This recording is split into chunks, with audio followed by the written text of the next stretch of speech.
Some years ago, there was a little boy, Jimmy, born in the violent, tragic slum of Cité Soleil, Haiti. The only world he knew was the desperate conditions of the slum. No electricity, no running water, no sewage disposal. But he was somewhat unique in one way. His shack, his home, had both a mother and a father, and they loved him deeply. To circumvent the competing gangs, Jimmy's parents sent him to the Hands Together school. He was a quick learner. From books sent from the States, he studied and mastered English. He also discovered that he had a rare musical talent. He and his guitar, also sent from the States, became one.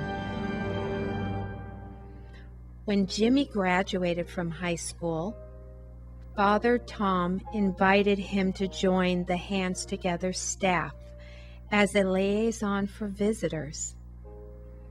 Inspired by how much people from the States had given to Haitians, whom they had never even seen or met, Jimmy wrote his song, "It Is Possible." These are Jimmy's dreams for his country and a celebration of all that Hands Together has done.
Jimmy is living proof of the miracle that Hands Together has wrought in Haiti.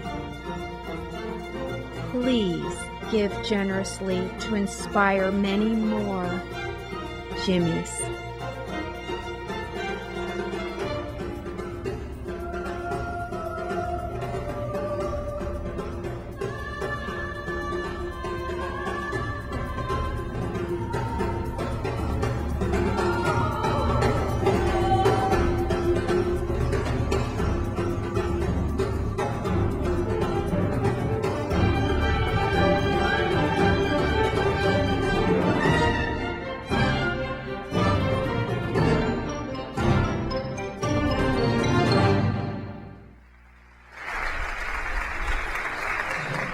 Hi, good morning, everybody. It's great to be here with you and our family in the East to West Coast, our Holy Family.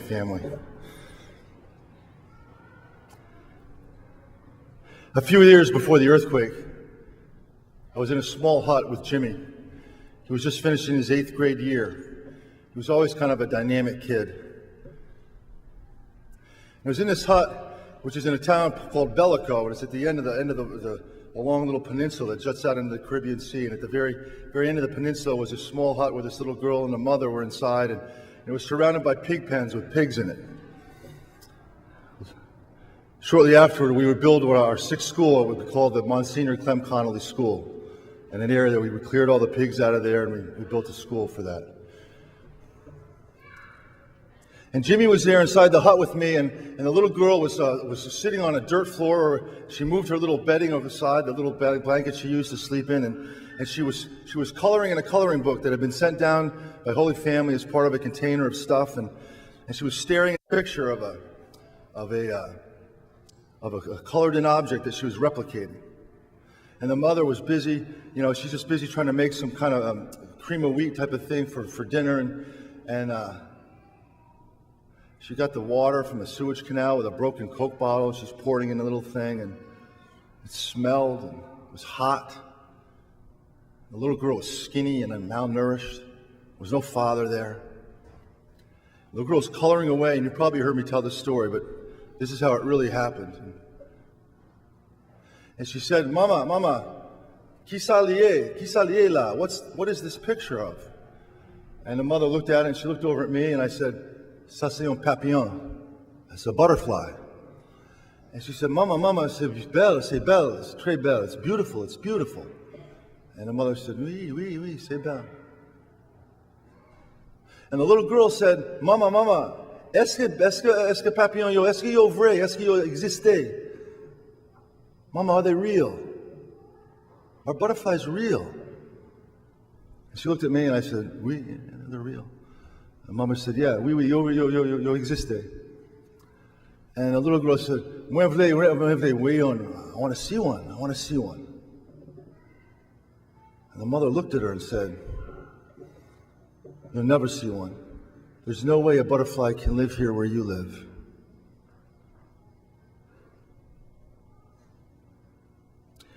And Jimmy sat there and he nodded his head as if he's agreeing with the mother. And the magnitude of what was just spoken to me almost overwhelmed me. And I felt like I was standing in two different worlds. But one world, how many mothers at that moment in that slum were saying the same thing to their children? That there's no way that anything beautiful can exist in your life. That you are not worth enough to have anything beautiful or dream or anything else alive inside of you. And I began to feel a chill at how evil that was. And how contrary to everything that I've ever believed and taught as a Catholic human being. And I felt this strong, strong sense to turn right to Jimmy and say, no. Jimmy, it is possible. And I was just so grateful for the teachings of our Catholic Church that teach me that little girl is a dwelling place of the human spirit, and she's born with a dignity that she can never, ever lose. And she needs to be told that. And she needs to understand it and feel it when she comes into our school buildings. And I said, no, it is possible, Jimmy. And I thought the reason it came to me so quickly, it's possible because Carl Holtzsnyder will sit down at a table and he'll say it's possible. Or Clem Connolly, or Cambria, or Mary Nally, or any of the many, many people that your parish will look at me and will say, don't worry, Doug, that's possible. We'll do it together. It's about being Catholic. It's about believing in life. It's about realizing that we don't exist for ourselves. Whatever gifts and graces were given to us are not meant for us. They're meant for that little girl and other people. Jesus needs to flow through us and help other people. So it is possible, thanks to you, to help the little girl and help a lot more people. And we need your help. And I want to thank you, Holy Family, for everything you've done for us. And I ask for your prayers. And I'm going to call up my mentor and my best friend, Father Tom. God bless you all.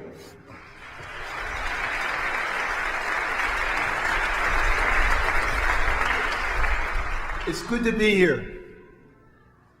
I remember some 12 years ago standing here and looking out at you and calling you my fellow missionaries. More than ever, I believe that now with my whole heart, my whole soul, that indeed each and every one of you is a missionary. You need not have to go to Africa or Latin America or Haiti where I am. But the Lord God has given to each and every one of us a mission. And you've got to believe that. Someone once said that a mission by itself, though, is pure drudgery. And a dream by itself is pure nonsense. But a dream and a mission together is the hope of the world. As a priest now for almost 48 years, I've traveled all over the United States and seen many parishes. But I've never found a parish like Holy Family, where somehow the mission and the dream is connected.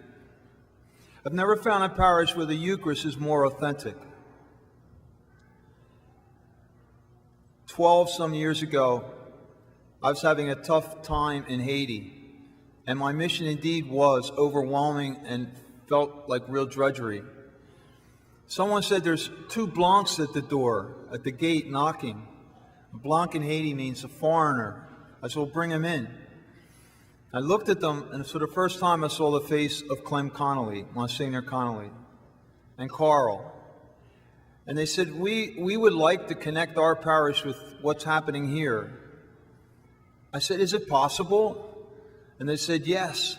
But there's such a difference in the people and the culture. He said, yes, it's possible. And I look back over this 12 years, and I think of the people who shook their heads and said, there can't be a water well dug here. We now have 401 million people are getting free water or clean water every day. It is possible, thanks to you. People shook their heads and said, you can't have a free school in the City Soleil. It would not happen. And Doug and I started 1 classroom. And everyone, I remember the Salesian priest there, Father Volel, saying, it's not possible not to have a free school. You can't do it. We now have 146 classrooms.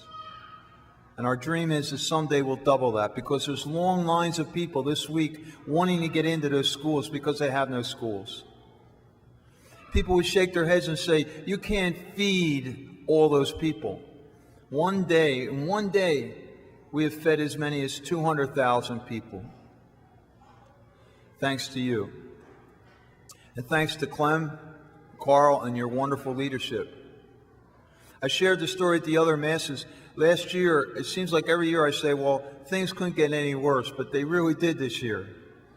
But when I left here, Doug and I left here, we went straight back to Haiti. While we got there, a hurricane happened, and it was a tough one for the people of Haiti, much worse than this time. But all the southern part of Haiti was wiped out, every church, every house. And we tried to get there. Now, the year before, we had a bad hurricane, too, and the sisters accompanied us up to Gonaïve. When we got there, we found the body of the priest who was their chaplain dead there in their house. And water was up to the top of the house. And so he says, sisters, we got to go together. And sister says, well, Father, I asked the UN if we could use their helicopter. And they said no. I said, yes, we asked to. You can't. We have to go by truck. And we lined up a big caravan, and we bought this tin coverings for roofs because all the houses were down. We bought 4,500 for $10 a piece, thanks to you. And we had a caravan of vehicles. And I said, sisters, you can go with us. She said, oh, we will. The next day they weren't there. So we had over almost a day and a half getting there. We were attacked by bandits. All sorts of things happened. It was a tough trip. We get there, all the sisters are waving at us. They're there. I said, sisters, how did you get here? They said, oh, Father, we went by helicopter. I said, sisters, how do you? The UN said no. They won't give you the helicopter. Oh, they said no to us too. But how did you get here? Oh, we went up to the helicopter and sat there and started our rosary. And after the third decade, they said, all right, we'll take you. And they said, Father, you don't have faith. You got to have better, stronger faith. But it's true. Those wonderful nuns keep that dream and that mission together. But my fellow missionaries, I just want to thank you from the bottom of my heart. And I want to thank you, Clem, Monsignor Connolly, not for just what you did here, but you know what? You've renewed my faith in the priesthood. And your parish makes me proud of being a Catholic. And I think we can continue to work together and try to build a better world. God bless you, God love you, and thanks for having us here. Thank you.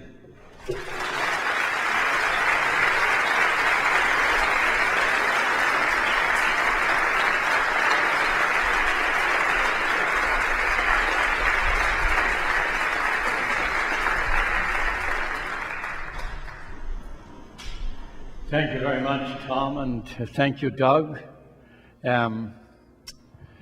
We've been in Haiti now for a number of years, and I think we're all convinced that Haiti has done more for Holy Family than we have done for Haiti. Haiti has taught us that we have an abundance.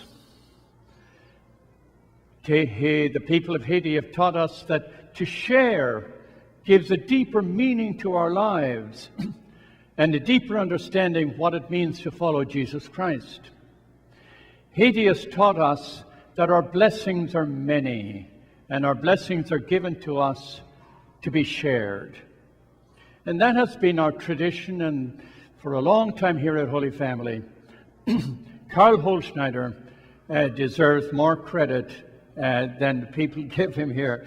I mean, he was more responsible for the Haiti mission than I was. I was there and in the beginning, but Karl is he is the inspiration, and so I want to make sure we're saying that correctly. I want to urge you to continue the gift that we give to Haiti and the gifts that come back to us. So you'll find in the pews today there's a brochure about Haiti and an envelope.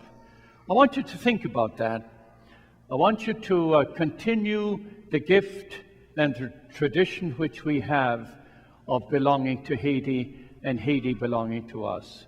So please seize the moment.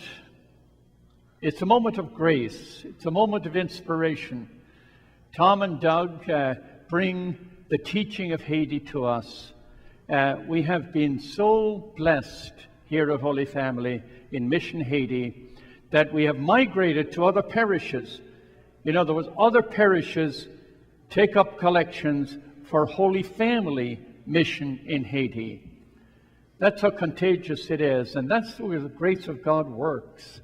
The more we give, the blessings come back. So our family here in this community has been incredibly blessed by belonging to Haiti. So I want you to consider a generous gift to Haiti today, so that somehow the blessings of the people of Haiti will continue to grow within this community. Thank you very much for your great inspiration of the years past, and I'm sure that our best tradition will continue. And now, I would like you to give an applause to indicate your belonging and your gifting. Thank you very much. That's very special. Thank you.